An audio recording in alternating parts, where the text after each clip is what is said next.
Hey there, it's Holistic Mama Doc, Dr. Elisa Song, Holistic Pediatrician and Pediatric Functional Medicine expert. Today, I'm back with you for my Holistic Pediatrician's Guide to Back to School Success. This is part 2, How to Reduce Your Child's Anxiety Naturally. This is part 2 of a 3-part webinar series. Last week, we had part 1, which was how to boost your child's immune system naturally. And next week, stay tuned for our 3rd part of our masterclass, how to improve your child's focus naturally. If you missed last week's masterclass on how to boost your child's immune system naturally, you can catch the replay on Facebook. The link is right here. And you can also catch it on YouTube as well. I know most of you know who I am if you're here, but just to give you a little bit of background, these are the 2 things that I'm the most proud of. My 2 children. I'm so proud to be a mama to these awesome kids who teach me every day how to live and thrive, and also that I'm an integrated pediatrician in the San Francisco Bay Area and have had this opportunity to learn so much about integrated pediatrics and bring this out to the world and to mamas and papas and practitioners like you. This is just a little bit more background on my training if you'd like to know more. And these are where you can find me. So Whole Family Wellness is my practice in Belmont, California. My online blog is Healthy Kids, Happy Kids, where I provide all sorts of fun information, holistic pediatric information, pediatric functional medicine information for you anywhere in the world. And I've hosted 2 Thriving Child Summits. With tons of amazing interviews with experts in holistic health and pediatric integrative medicine from all over the world. As always, any of the information that I present today in this masterclass should be used at your discretion, and please do pass it along to your holistic practitioner or pediatrician before you use with your child. So before we go on with our masterclass, I want you to stop and download your workbook for our masterclass today. This is the workbook right here where you can take notes and action steps to take away from this masterclass what you can start immediately to help reduce your child's anxiety naturally. So the link is right here. So go ahead and stop the video, download your workbook if you haven't already, and then let's get started. Let's get the most value from our time together. So when you have your workbook out, make sure to take notes. Use it as a reference to refer back to whenever you need. Use it as a reference to share with your partners and grandparents and educators, fellow practitioners, so that you can really help figure out the best way to have a team approach to your child's health. Jot down any questions that you have and be sure to ask me in the comments where I'll be checking later. So we, unfortunately, are facing an epidemic of childhood neurodevelopmental and neuropsychiatric disorders, including anxiety and depression. And unfortunately, 1 in 4 teenagers nowadays, 13 to 18 years of age, has an anxiety disorder. And 1 in 15 of our teenagers has a severe anxiety disorder. 1 in 10 to 15 teenagers has depression. And nearly 50% of all teenagers are diagnosed with some mental disorder. So why is this happening? Well, of course, parents are stressed. We are working around the clock. Whatever we do, we're juggling way too many responsibilities. So we're stressed and we're anxious and we're depressed. And are kids stressed? Well, absolutely, because with just as many jobs and responsibilities as we have, so do our children. They have homework, they have their classes, they have their activities, they have their sports, they have so much, and they're screaming with their anxiety and their depression that we need to figure out how to help them stop. So why does emotional stress matter in the first place? There's this vicious cycle where emotional stress creates inflammation. Our body can't distinguish between physical stress and emotional stress. It creates the same level of inflammation.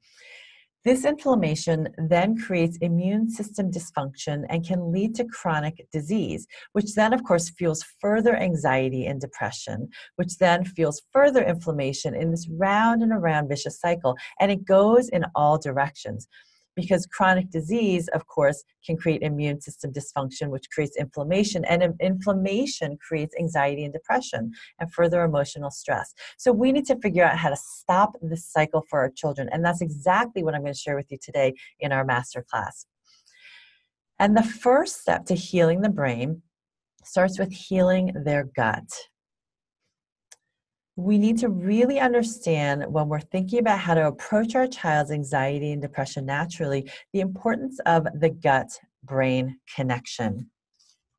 The gut is truly called our second brain. And in fact, the gut should probably be called our first brain because our gut is really the first interface with the world.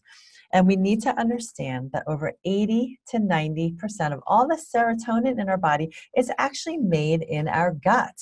So what is serotonin? Serotonin is a neurotransmitter, a brain chemical. It's our feel-good neurotransmitter.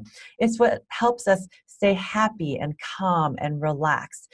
It's also what helps us to be resilient and manage stress appropriately.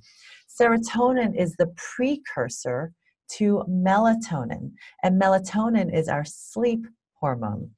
So if we don't have enough serotonin to remain happy and calm and manage our stress, there's also no way we're going to have enough melatonin to have a healthy night's sleep, which is why for so many of us and our children with anxiety and depression, we have trouble falling asleep and trouble staying asleep. So with this intimate gut-brain connection, the bottom line is for a healthy, happy brain, we need to nurture and nourish our gut. So on your workbook, be sure to write down what this vicious cycle of emotional stress is, what we need to break here, and what the second brain is, because I want you to understand how important this connection is, the gut-brain connection. So we have various dietary principles for supporting our children's mood. And I want you to write down on your workbook what these 7 principles are. The first principle is to eat whole, unprocessed foods as often as possible. Learn how to cook at home. Get your children in the kitchen cooking with you. Your brain really needs to eat real food. And our brain cannot sustain on foods that are unprocessed with tons of different chemicals. And even if your children are getting multivitamins and other supplements, they still need that real food to nurture and nourish their brain. You want to focus on eliminating any artificial colors, preservatives, sweeteners, flavors as much as possible. Why? Because these artificial flavors, dyes, preservatives, they literally are poison to our children's brain. We are going to be talking a lot more about this in our next masterclass on helping improve your child's focus and attention naturally. But what I want you to know is that in other countries, for instance, in the European Union, any food that has an artificial dye or preservative needs to have a warning label on it that these foods can cause attention and behavioral problems in children. It's that significant. So if your child is having any attention, behavioral, sensory, emotional regulation problems, anxiety, and depression, one of the first things you want to do is read those packages. First, actually try to get whole foods into your child. But if you're using any packaged processed foods, which I totally get it. As a mama, I use boxes, I use packaged foods, out of convenience. Sometimes we just have to. But when you are using processed foods, packaged foods, please look at the label. Read the label. If there's any artificial flavors, preservatives, sweeteners, dyes, in that package, then just eliminate it and see how your child does. In fact, the American Academy of Pediatrics just actually issued a statement against artificial flavors and preservatives and dyes in kids' foods. And the Environmental Working Group has a list of the top additives that you need to know about for your children. The third dietary principle is to eat a diet rich in phytonutrients. What are phytonutrients? Phytonutrients are those amazing, amazing antioxidants and vitamins and minerals that are found in those rainbow of fruits and vegetables. You really want to try to get in that rainbow because each of those colors represents a different vitamin and a different mineral that supports healthy neurotransmitter production. So all of our children's neurotransmitters, whether it's serotonin or dopamine, which we'll talk a lot more about in our next masterclass, or GABA, or acetylcholine, or adrenaline, or noradrenaline, norepinephrine. So making sure to get in all of those healthy phytonutrients into your child's diet. The fourth principle is to get in all those healthy fats. And what are healthy fats? Egg yolks. Egg yolks are an amazing healthy fat full of cholesterol and choline to support your child's brain. Fatty fish, coconut oil, flaxseed oil, avocados, different nuts and seeds. Why is fat so important? Because your brain is actually made up of 50 to 60% fat. So we want all of those healthy fats to get into your brain and nourish your child's brain. We also want to make sure a child is getting a great source of wild and free-range protein. Protein is so important because protein breaks down into amino acids, and amino acids are the precursors to our neurotransmitters. 5-hydroxytryptophan, 5-HTP, or tryptophan, is the amino acid precursor to serotonin, found in high quantities in chicken and turkey. Tyrosine is the amino acid precursor to dopamine, which is important for attention and focus and motivation. So make sure your child is getting in healthy proteins with every meal. We also want to focus on magnesium-rich foods, and we're going to go into why that's so important. But magnesium is truly the miracle mineral for our children when our children are stressed and for us. So we want to make sure that we try to get in all of those foods that are really rich in magnesium and also fermented foods. We're going to talk about why probiotics are so important for our kids' brains and for their anxiety and for their depression and for supporting a healthy mood. So probiotics are not just to support the gut. There's to support the gut-brain connection, the gut immune system connection, and the gut hormone connection. And we want to focus on trying to get fermented foods into our kids' diet because fermented foods are truly gut-friendly probiotics with a punch. So let's talk about magnesium. Magnesium is truly the miracle mineral, and the vast majority of kids and adults are deficient or insufficient in magnesium. They need a lot more magnesium. Magnesium relaxes the body, right? It relaxes muscles. It relaxes muscle cramping and spasms. It helps your intestinal muscles relax, your anal sphincter relax, so that your kids aren't constipated and they can poop more easily. It relaxes the mind so that you can quiet those thoughts and help get ready for bed. So what are signs of magnesium deficiency? Anxiety and depression are way up there. So if you're having trouble with your mood and irritability and emotional regulation, if your children are anxious and worried and kind of obsessing over different things, then you want to make sure that they're getting tons and tons of foods with magnesium. Focus and attention problems. Again, we're going to talk about this in next week's masterclass, but focus and attention problems are another big sign of magnesium deficiency. Having trouble sleeping, insomnia, whether it's falling asleep or staying asleep, is another big sign of magnesium deficiency. Constipation, as I mentioned, muscle cramps and spasms, wheezing, right? What causes wheezing? If your child has asthma, we know that kids with asthma have lower levels of magnesium in their lungs. And when we wheeze, our muscles around our airways will spasm. So magnesium relaxes the airway muscles so that they're less likely to wheeze. In fact, if your kids are wheezing, just throw them into an Epsom salt bath and give them a little extra magnesium, and that can help really significantly reduce and stop that wheezing. Fatigue and muscle weakness is another sign of magnesium deficiency, and headaches. We know a lot of kids who have anxiety get headaches, but the headaches can also be caused by magnesium insufficiency. So load up on those magnesium-rich foods. And here's a list of some of those magnesium-rich foods. Now, what I want you to do is take out your workbook and write down what you can do tomorrow or today to start adding some more magnesium in your kid's diet. Your child may already be eating a diet full of magnesium-rich foods, but if they're not, go ahead and write down what magnesium-rich foods can I try to incorporate into my child's diet now? And then have that list in front of you so you can remember that when you're making meal planning for the week or going grocery shopping, maybe load up on those sunflower seeds or those pumpkin seeds. Pumpkin seeds and sunflower seeds and other nuts and seeds are an amazing addition to smoothies. You can put them in the blender and throw in your spinach, throw in a banana, throw in an avocado, throw in some dark chocolate. All of these are going to be magnesium rich. So when you're making a smoothie, think about what magnesium rich foods you can also throw into that smoothie for your child. Now, probiotics. Probiotics are incredible, and I feel like every day we're seeing more research on the benefits of probiotics.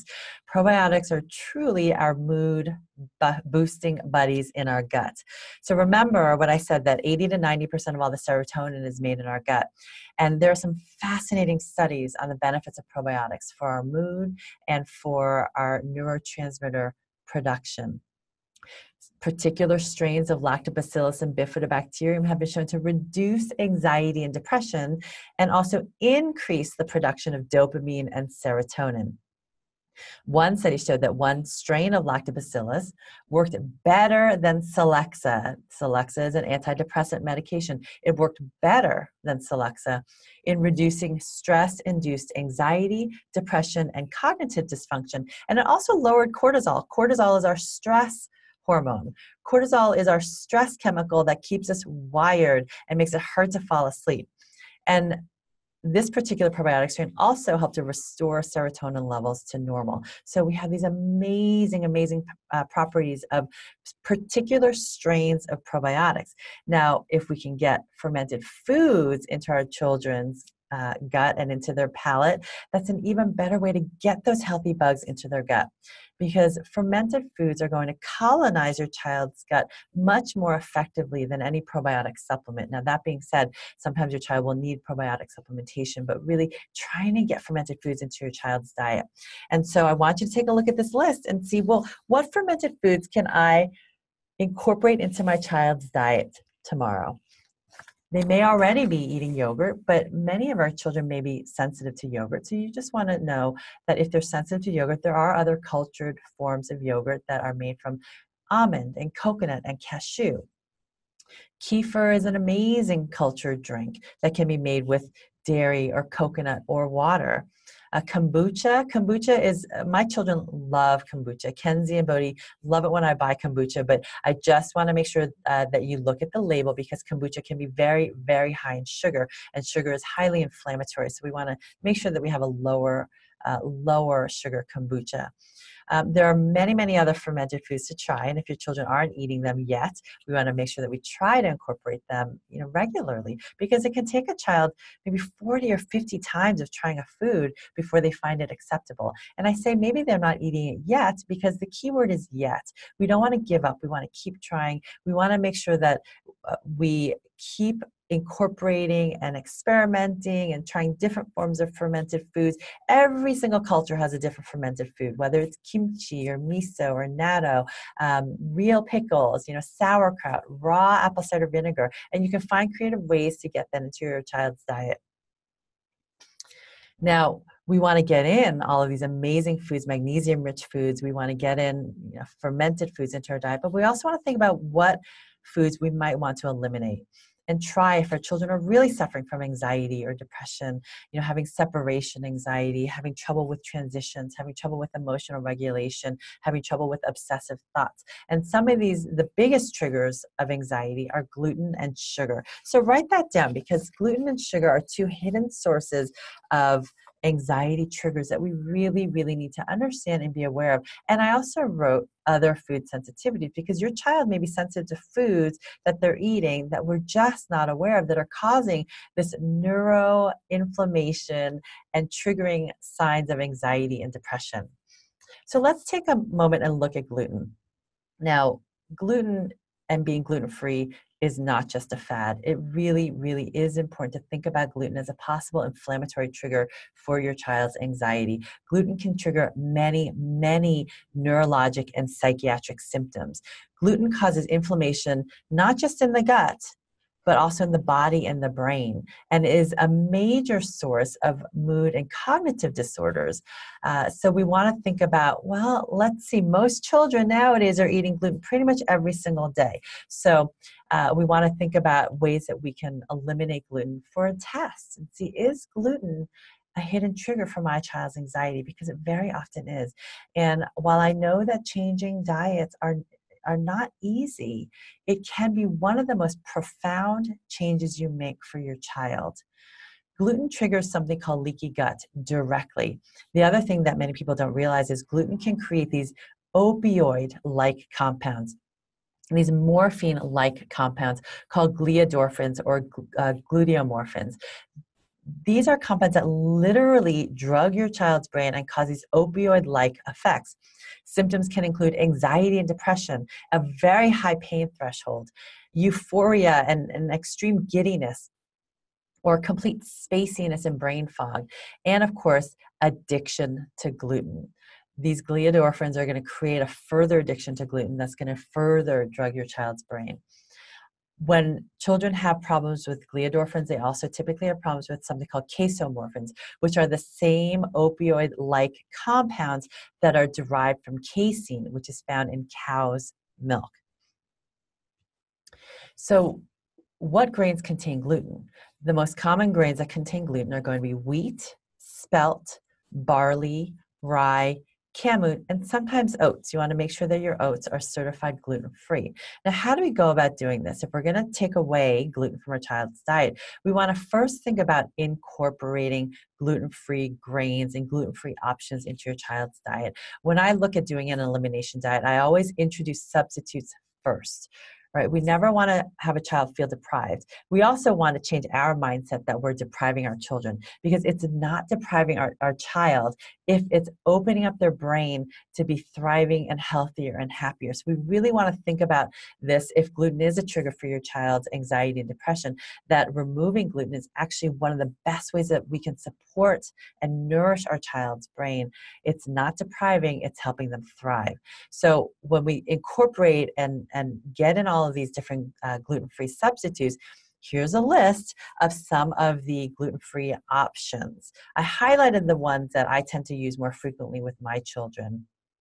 Millet, quinoa, rice. I put question marks by corn because corn can be very inflammatory, so I don't like to use a ton of corn products. With rice products, of course, we want to be careful with the arsenic that's found in rice. There is one rice product called a Mighty Rice that has been certified to be arsenic-free.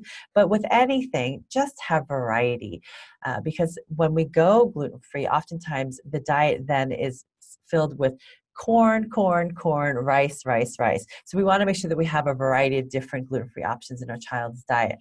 So if we're going to do an experiment to see, is gluten a trigger for our child's anxiety and for their mood dysregulation, what we really want to do is first incorporate gluten-free options into their diet, and then pick a 2 to 3 week window where we know we can have total control over a child's diet and be 100% gluten-free.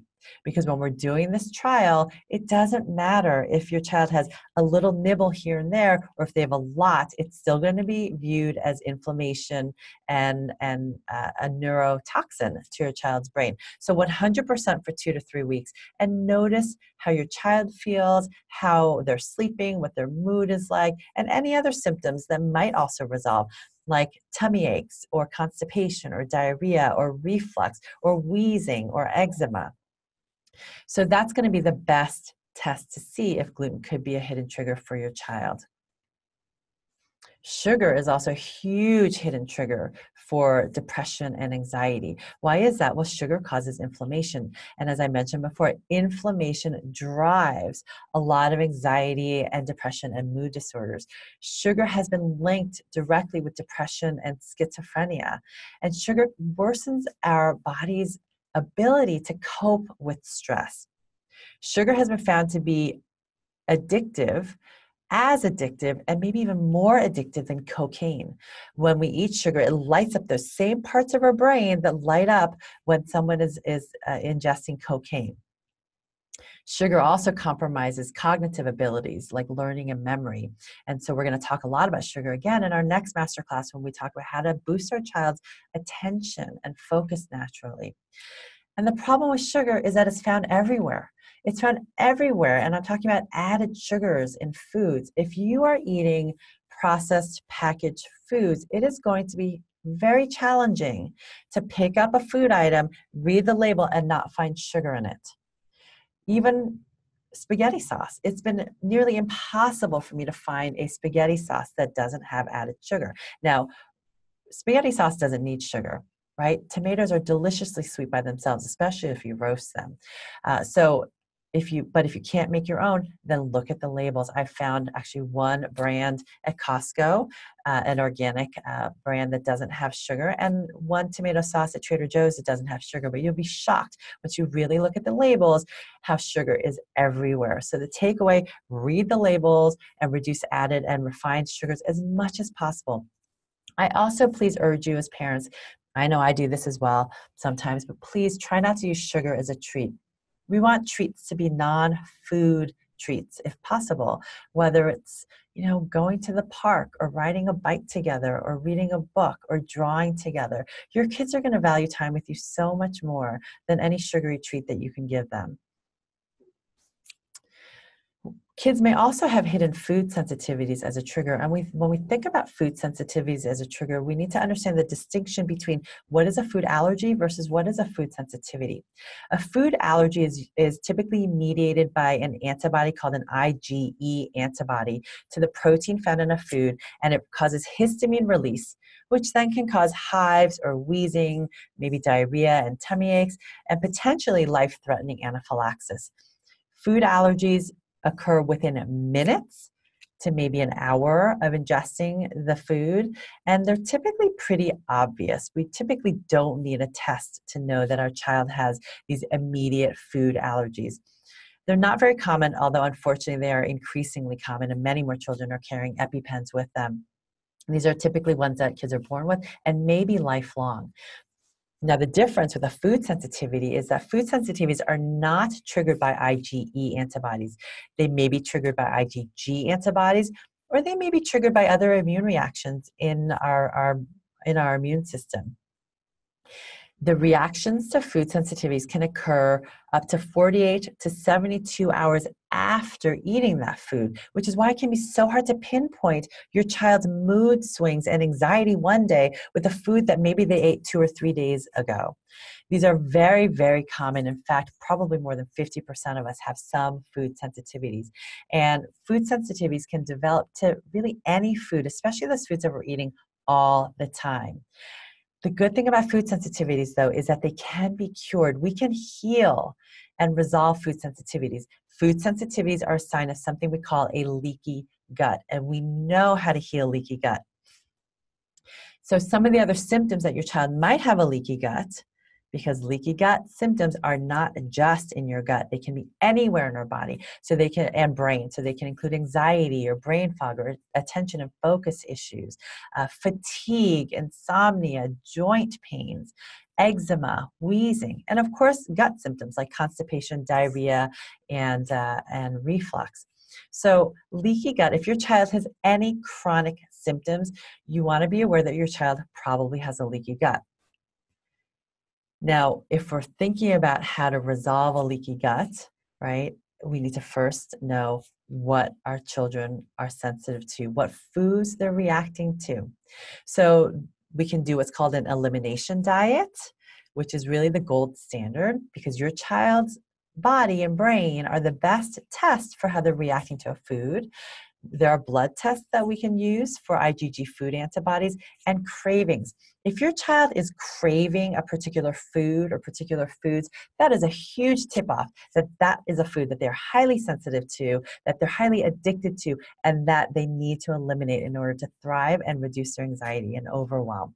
So I would suggest that you find a functional medicine practitioner. You can go to the Institute for Functional Medicine website, which is right here on this slide. Find a practitioner to work with to find out what foods your child is sensitive to and how to heal their leaky gut, because leaky gut, as I mentioned, can be healed. I had done a 3-part Facebook Live Masterclass series on gut health in kids last year. This is a huge topic. In fact, it took 3 masterclasses to go over this topic. So I want you to go ahead and, take some time when you have the moment to listen to all 3 parts, because when you heal your child's leaky gut, that is going to heal so many of the chronic physical and mental health concerns that they may be experiencing. And these are the links right here.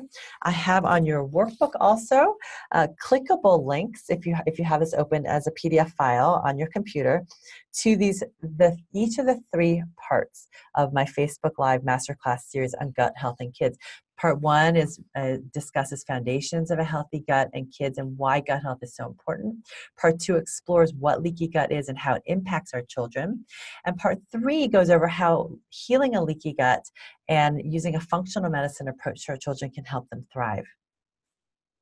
So let's move on now. We've spoken about some of the top dietary factors to really boost and support our children's mood and anxiety. We've spoken about how to identify food triggers, gluten, sugar, and also food sensitivities. And now you have an action item to really listen to how to heal your child's leaky gut. And there are going to be times where your children may need some supplements to actually help reduce their anxiety. And there are many, many supplements to use, but I want to give you the top 4 supplements that I recommend when children are facing anxiety and depression. So you can write these down on your workbook so that you can have this to refer back to. The 4 top stress-busting supplements are magnesium, omega-3 essential fatty acids, vitamin D3, and probiotics. We're going to go through each of these. As I mentioned before, there are many, many good food sources of magnesium. However, when your child is having a lot of anxiety and having sleep issues, they likely need some extra magnesium supplementation. One of the ways that you can build up magnesium in your child's body is to give Epsom salt baths. Epsom salts are magnesium sulfate, and our skin is our largest organ.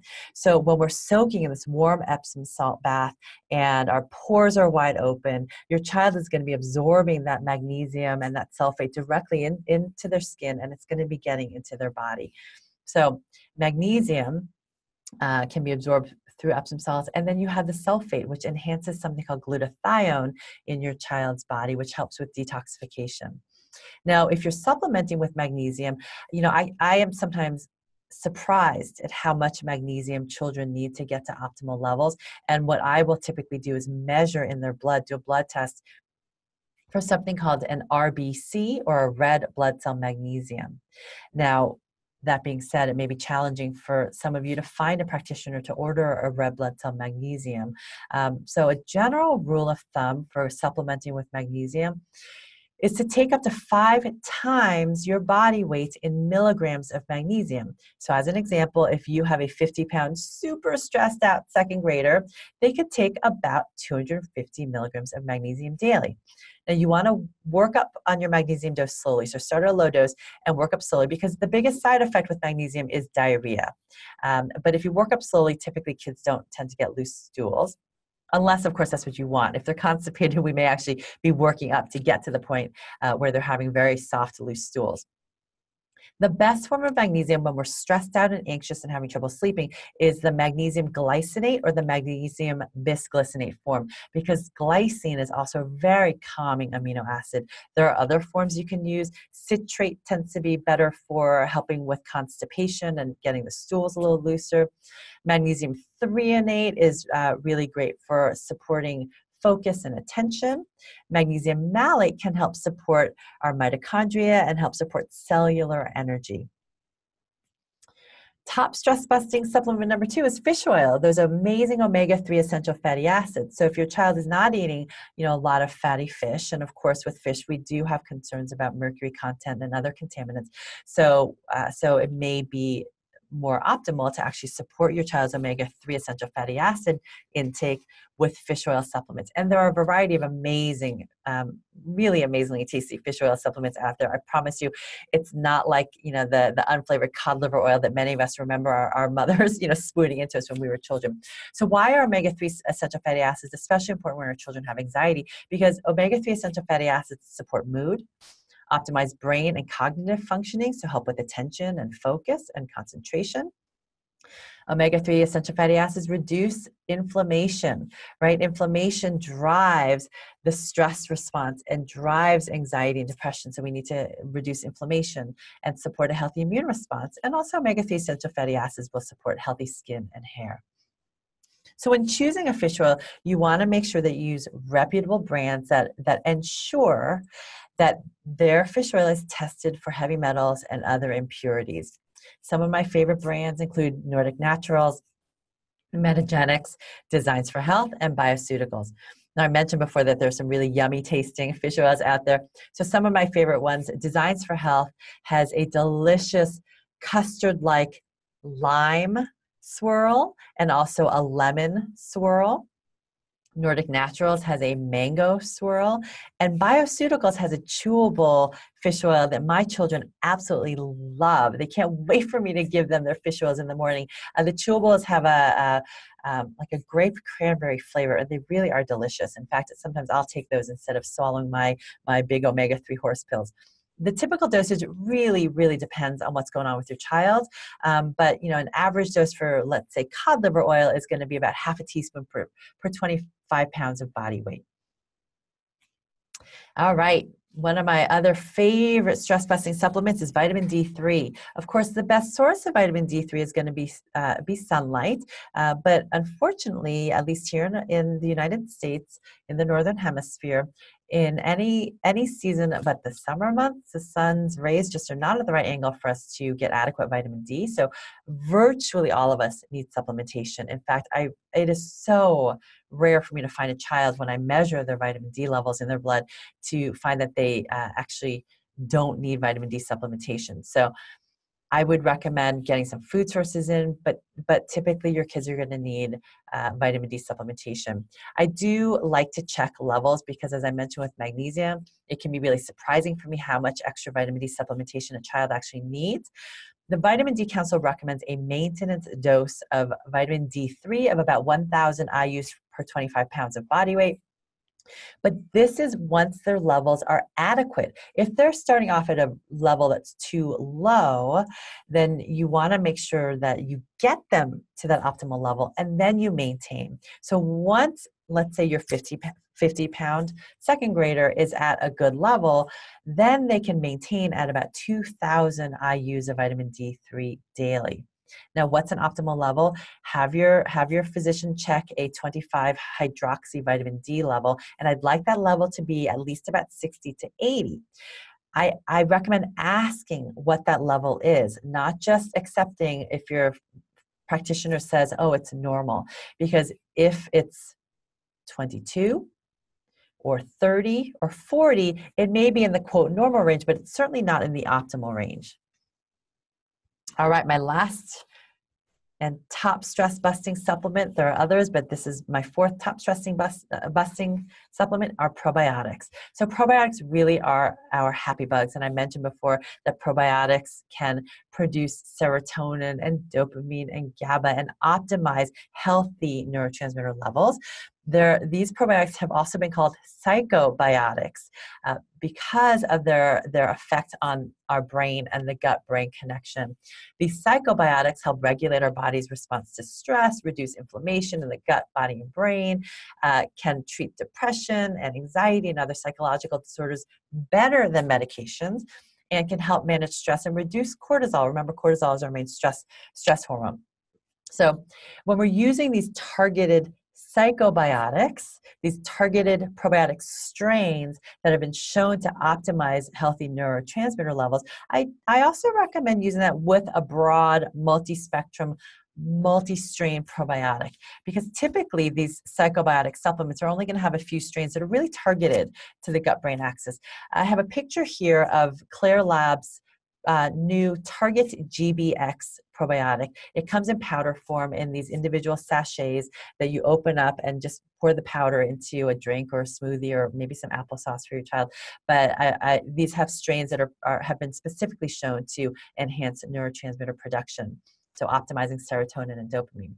Now, if you want some help figuring out what a multi-strain probiotic, a good broad spectrum probiotic would be for your child, then I have a probiotic guide, and just kind of a little cheat sheet for you that you can download. Here's the link right here on my guide to choosing your child's probiotic. All right, now when our children have anxiety and depression and mood issues, then we also want to make sure that we look at our integrative and natural medicines toolkit, not just at supplements and diet, but also at acupressure and essential oils to use. I love acupressure for kids. It's a way for us as mamas and papas to provide loving yet therapeutic touch when our children are anxious and having trouble sleeping. So Heart 7, which is also called Shen Men or Spirit Gate, is one of the best acupressure points to calm the spirit, nourish the heart. It's been shown to relieve anxiety, help with the insomnia, help with the mania and panic and agitation, when your mind is racing and you can't slow down, for hyperactivity. So this point is located on the wrist crease, just at the base of the pinky side of your wrist crease.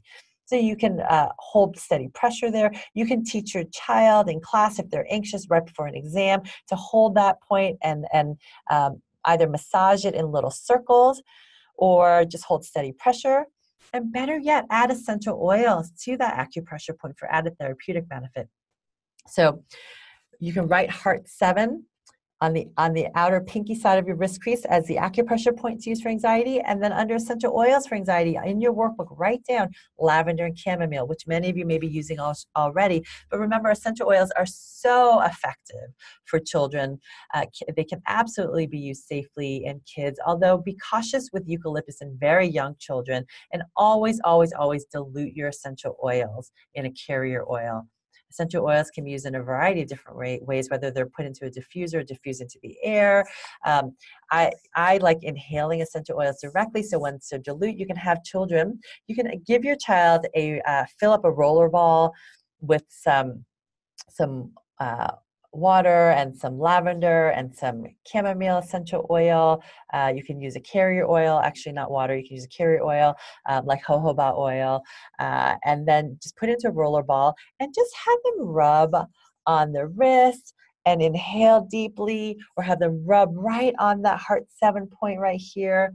You can even put a few drops into the bath. So lavender reduces anxiety and stress. It improves brain function. It helps with calming, helps with sleep. It also reduces inflammation. And chamomile has been shown to relieve depression and anxiety and inflammation, and also soothe muscle cramps. So if you're a teenage girl who has PMS and anxiety and depression around her mood, and also really bad cramps, then you absolutely want to incorporate chamomile essential oil as your child's sort of natural medicines regimen for anxiety. All right, so we've spoken about some of the diet and supplements that we can use, some of the acupressure points and essential oils that we can use to help manage your child's anxiety naturally. Now we need to really take a step back and think about lifestyle. What can we do to really help nourish our children's brain, reduce their anxiety and their depression, and help with their sleep, and help with their worries and their obsessive thoughts? And we really need to think about how we can shift our lifestyle and what we can do as a family to help support our child and ourselves through our stress.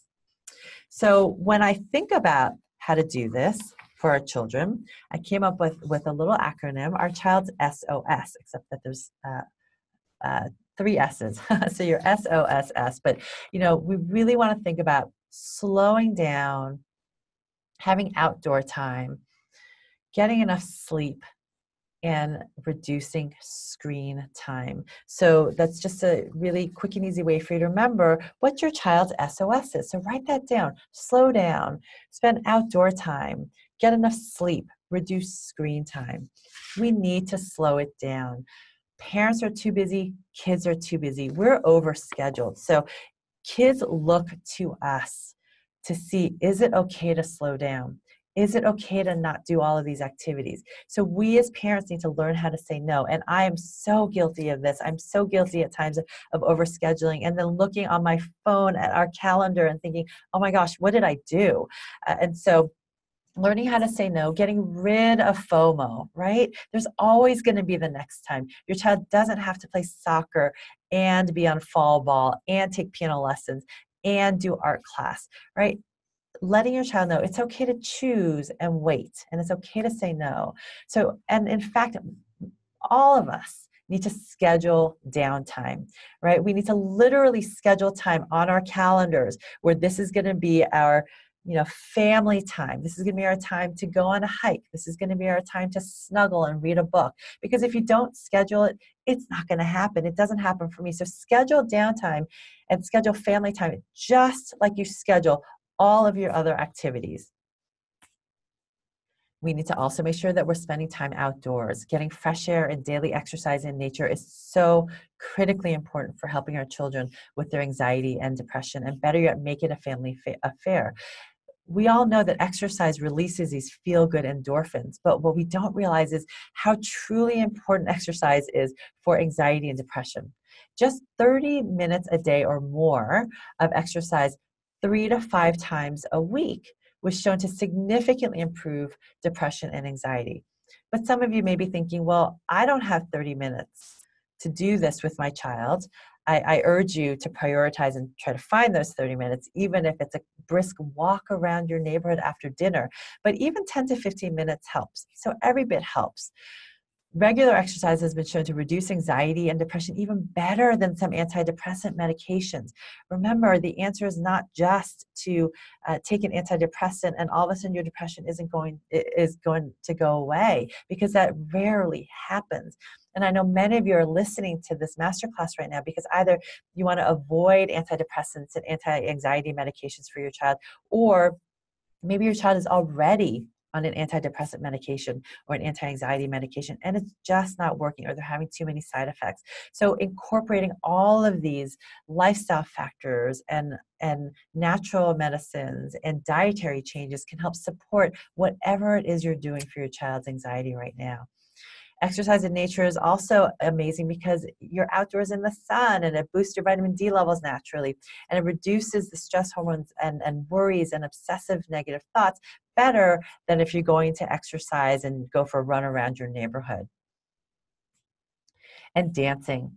If you love to dance, just do some silly dancing with your kids, right? Turn on the radio, listen to your favorite music, listen to their favorite music, and just get goofy and dance. Because dancing has been shown to reduce anxiety even better than regular physical exercise. So remember that beautiful quote, right? And if you don't know who wrote this, who said this quote, it's William W. Perky. Dance like there's nobody watching. Love like you'll never be hurt. Sing like there's nobody listening, and live like it's heaven on earth. So get out there and dance with your kids, because that truly is going to be one of the best medicines for you and for your child. The next S in your child's SOS is sleep.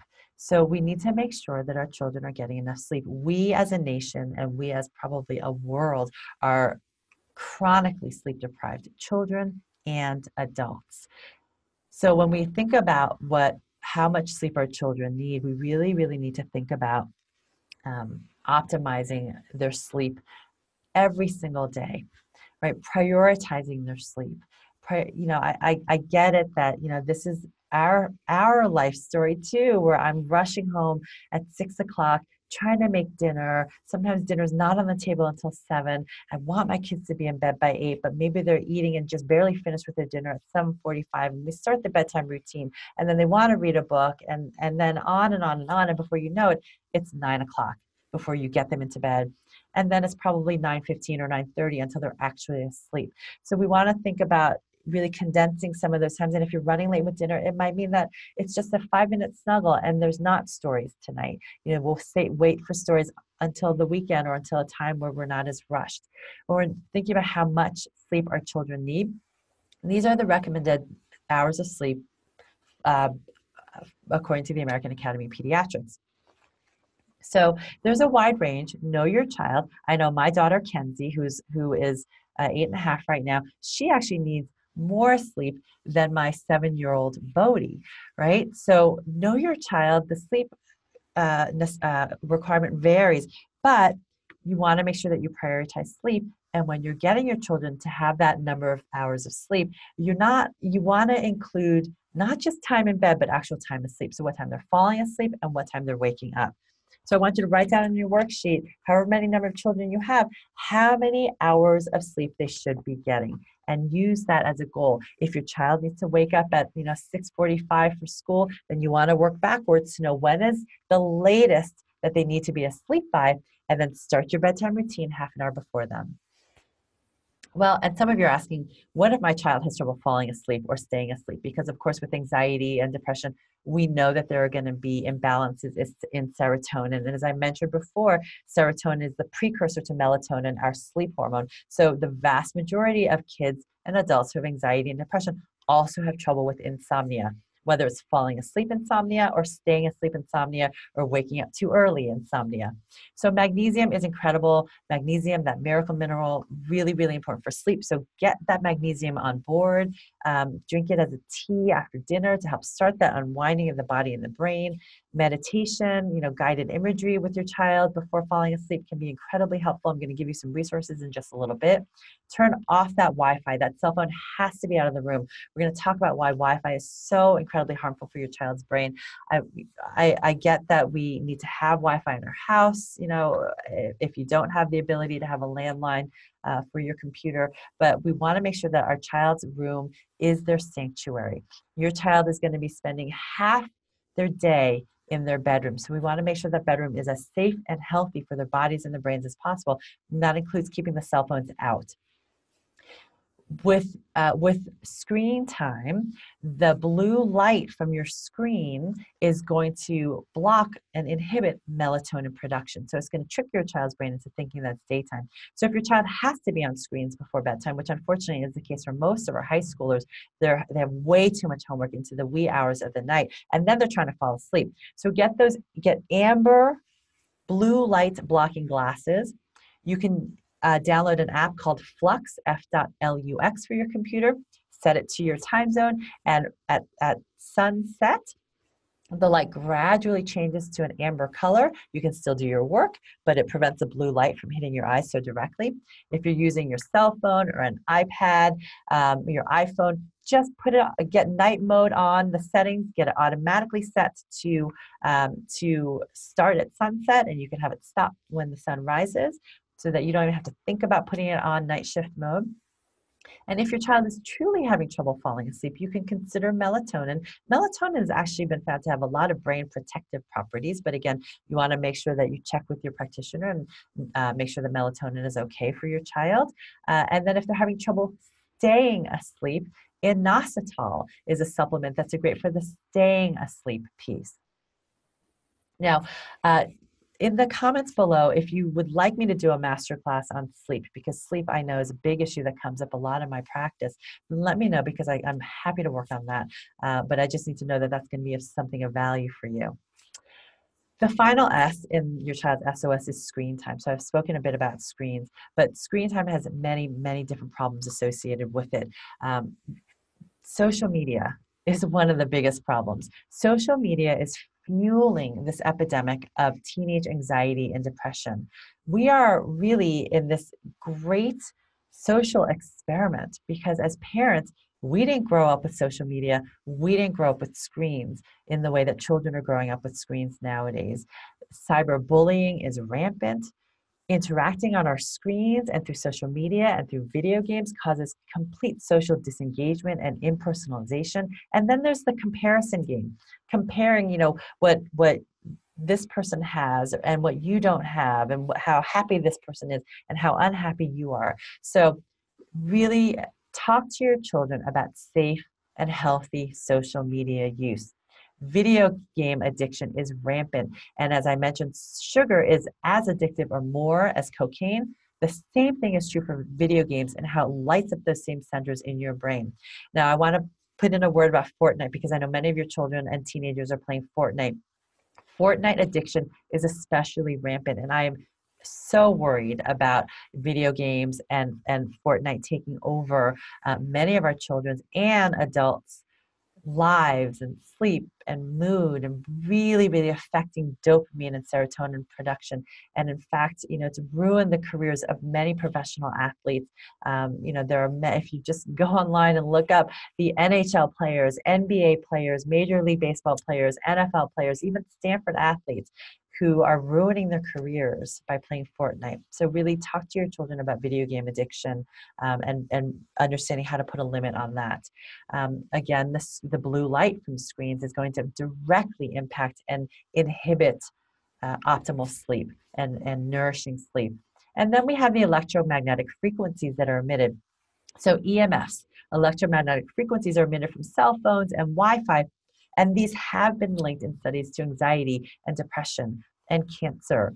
EMFs disrupt our functioning at the cellular and mitochondrial and immune system level and creates inflammation. Remember, inflammation drives neurologic inflammation and anxiety and depression. And we know that EMFs can disrupt serotonin, melatonin, dopamine, and norepinephrine, which then subsequently leads to problems with mood, sleep, memory, learning, and stress. So I'm not going to tell you to never use screens. That's just not this day and age. But we need to understand how to protect our brains and our children's brains and their immune systems and their bodies from the impact, the harmful impact of screens, and really be smart about it. So what are some tips to reduce EMF exposure?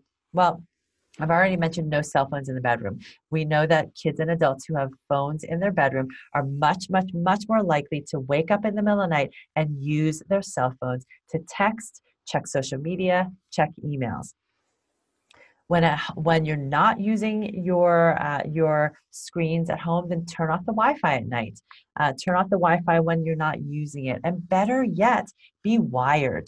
When I'm home, I try to wire my laptop so that I'm not using Wi-Fi. I'm actually using my wired connection. Minimize wireless devices as much as possible. When you're not using your phone, keep it in airplane mode. When you're using the cell phone, use a wired headset, not a Bluetooth Wi-Fi headset, but a wired headset, or on speaker mode, and just keep it away from your head, right? Don't put your cell phone too close to your head. You want to avoid carrying the cell phone too near your head or too near your body because of the effects that the EMF has on your brain and also your cellular functioning. If your kids are watching movies on an iPad or your iPhone, then download the movie first and watch while it's in airplane mode, because then they're not going to be receiving those Wi-Fi signals, those EMFs while they're watching. And when you're in the car, right, really, really have your children and you avoid making calls or playing video games or watching movies with that require Wi-Fi. Because when you're in a moving vehicle or in an elevator, your cell phone is working to try to find that signal. And when it's working, that means it's emitting more EMFs. All right. And then finally, if we're doing all of these things, right, to really help our children with their anxiety, we want to help them practice mindfulness. These are my children to show you that mindfulness can be practiced anywhere, whether it's on a lovely beach outdoors or whether it's in a cardboard box in our yard, which is where Bodhi is in this one. So mindfulness can be practiced anywhere. Mindfulness is really just the act of paying attention on purpose. And that can happen when you're walking, taking a hike and just noticing, picking up a flower and having your child notice what it feels like in their hand, what the petals feel like versus the stem, what it smells like, what it looks like, all the different colors on the petals that they're noticing. And so really we want to engage all of our senses. And so I have this mindfulness practice that I'll do with my children and teach parents called Stop, Look, and Listen. And this you can do anywhere. You don't need fancy apps or books. You can just have them stop what they're doing and really take that moment to be mindful and give them permission to stop what they're doing. You want to have them look all around and use all of their senses to notice what's going on around them, wherever they are. You want them to look and see what's happening around them. You want them to smell, close their eyes and notice what they're smelling. You want to have them notice what they're hearing around them. Do they hear the wind in the trees? Do they hear someone tapping their pencil against a desk? You want to notice if they have any particular tastes in their mouth. You want to notice what they're feeling on their skin. Do they feel a cool breeze giving them goosebumps on their skin? Do they feel the scratch of their wool sweater against their skin? Do they feel the hard floor underneath their feet? Or do they feel the soft sand underneath their feet? And then they want to listen. They want to listen to what their body is feeling and what their brain is feeling right in that moment. That can take all of 5 minutes. It does not have to be a long process. There's some amazing resources on mindfulness as well, and I want to give you those tools, right? And when you're looking at these tools and I'm talking to you about these, I want you to go into your workbook and write down specifically what mindfulness resources are you going to try with your child and for yourself, because all of these tools you can use for yourself as well. Because we all, as grown-ups, can use more mindfulness and stress reduction tools. So Dawn Huebner is a child psychologist in Vermont. She's a good friend, one of my favorite authors who writes a series of books called What to Do books. They're a series of self-help books for kids that teach kids cognitive behavioral techniques, teaches them cognitive behavioral tools or CBT tools to help them manage their own anxieties, not ignore them, not pretend like they're not happening, not pretend like they're going to go away on their own, because that never works. When we try to ignore our worries and our anxieties, they tend to get bigger and bigger and bigger and cause more fear and more overwhelm. So her books are called What to Do When You Worry Too Much, What to Do When You Dread Your Bed, What to Do When Your Temper Flares, What to Do When You Grumble Too Much, What to Do When Your Brain Gets Stuck, and What to Do when bad habits take hold. One of her newest books, so one of my favorites is What to Do When You Worry Too Much, and I left that at home. We use that all the time at home, but one of her newest books is called Outsmarting Worry. So this is really good for older kids. So maybe middle school and high school kids who want to have a deeper understanding of what's going on physiologically to their brain when they're worrying. So this is called Outsmarting Worry. What to Do When You Worry Too Much is geared towards younger kids, maybe between about 7 to 8 years of age to maybe 12 years of age. But again, I love What to Do When You Worry Too Much, and I use those tools like the worry box myself. But if they're not reading yet, then read it with them. And I actually recommend reading the books with them so that you know what exercises they're practicing from the books, and you can exercise with them, or you can help them work through some of those exercises.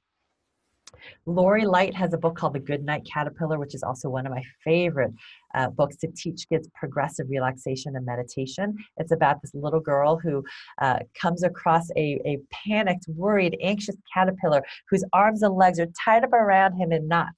And he's hurried because he has to find a leaf to eat and turn into a cocoon before the daylight happens. And so she helps teach this caterpillar how to close his eyes and progressively relax his feet, relax his legs, relax his arms and unfold them, relax his face and his mind until he opens his eyes and sees right in front of him the perfect leaf to eat and form the perfect cocoon and become the perfect butterfly the next day. I've had a room full of kindergartners and first graders just almost sound asleep in perfect relaxation with reading this book. And Amy Saltzman is a physician who teaches kids mindfulness-based stress reduction. So she's an amazing workbook and CD for kids and teenagers called Still Quiet Place. There are some apps so on the phone that I use, and I recommend if your children are, if you're comfortable letting your children use apps on the phone. Breathe for Kids is an animated app that my children love. They go through some of the exercises on there, and just they're very brief. They're maybe 5 minutes long with these animated maybe alligator or monkey, and go through different fun practices to teach breath work and mindfulness. One of my favorite free apps is called Insight Timer. And what I love about Insight Timer is you can search for how long you'd like to meditate.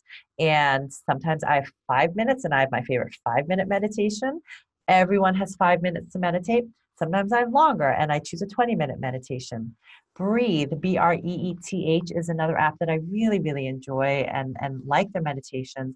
It is a paid app, but you can sign up for a free week, I believe. Other apps that are really great are the Calm app, Headspace, and if you look into something called Heart Math, they have an inner balance app that you can use with your Heart Math ear probe. So I can go into that more if you guys would like, at another masterclass, but you can look up Heart Math because it's another great tool to teach kids how to use their breath and use their mindfulness to stay in that zone of coherence and relaxation. So a final word about anxiety and depression in your children. If your child's anxiety, your teenager's anxiety is really significant and really impacting their day-to-day functioning, and you're really worried that something more could be going on, you want to know that chronic infection could be playing a role, and find a functional medicine practitioner to help uncover some of the layers and identify if this could be a possibility for your child. So Candida or yeast can absolutely be playing a role in your child's anxiety and depression and emotional, dysregulation and mood swings. So some of the clues that your child may have Candida in their gut are really thinking about all the different ways that someone can act drunk or someone can act a little tipsy. Why? Because Candida in your gut release these alcohol compounds that then get absorbed into your bloodstream, go straight to the brain, and literally cause your kid's brain to feel like it's drunk. So they may be the happy drunk and just be super giddy and silly and goofy. They may be the angry drunk and get angry and aggressive and start to rage. They may be the spacey drunk and just be completely foggy and spacey and out of it. Or they may be the sad drunk and be really weepy and sad and crying over everything and really depressed and wanting to be alone. So if your child's having any or all of these, then find a functional medicine practitioner. Remember, the Institute for Functional Medicine website has a practitioner database to see if infections could possibly be an issue for your child. Parasites can cause huge emotional mood swings. So one of the clues for whether your child has parasites, which are actually very common, are these cyclical behavioral changes, these mood swings that seem like they're happening out of the blue, sometimes with rages and anxiety and phobias and fears and other behavioral symptoms. But if you really pay attention, some of these mood swings can occur around either the full moon or the new moon. And they may also have an itchy bottom or really dark circles under their eyes. So if you're seeing this pattern that's kind of coming and going, then find a practitioner who can help test your child for parasites. And a discussion on anxiety and depression wouldn't be complete without a discussion on something called PANDAS or PANS, pediatric acute onset neuropsychiatric disorders associated with strep, or simply pediatric acute onset neuropsychiatric syndrome, which is a syndrome of a sudden or fairly abrupt onset of anxiety or tics or OCD, fears, other behavioral regressions, fine motor and handwriting regressions, urinary problems like bedwetting or frequent urination that are associated with strep or other infections like Lyme or Epstein-Barr virus or the influenza virus or the hand, foot, and mouth virus. So if your child's had a sudden change in their emotional regulation and anxiety, and you're not sure what's going on, then find a practitioner who can help you uncover if maybe chronic infection could be a role. And if you'd like a masterclass on PANDAS or PANS, then let me know in the comments as well. In fact, if you'd like any other masterclasses, if you think of any topics that you'd really like me to dive into, like we did today, like we did last week on the boosting your immune system naturally masterclass, and like we're going to do next week on the boosting your child's attention and focus naturally masterclass. If there are any other topics that you want me to discuss, and please leave that in the comments below so that I know and I can hear from you and I can provide value for what is going to be of most benefit for you and for your child. So parting words, what I really want you to know is that with a holistic functional medicine approach, with a natural approach, your child can be happy and thrive, and we can help manage their anxiety. It's not an either or though. So I want you to know if your child is on medications right now, or perhaps maybe they do need a little bit of medication at some point in their life, you still want to incorporate and integrate all of these incredible holistic lifestyle and dietary approaches, because that's what's going to help your child thrive. But I also want you to understand that a healthy, happy child needs a healthy, happy mama and a healthy, happy papa. So self-care is not a luxury. It's a necessity. Self-care is something that our children will look to us to see that it's okay to do for ourselves, that it's okay for them to do for themselves. So I hope that this masterclass has helped you to understand some of the natural ways to help support your child's anxiety, help support your anxiety as we navigate this parenting world together. And I hope to see you at future masterclasses. Thank you for taking the time to listen.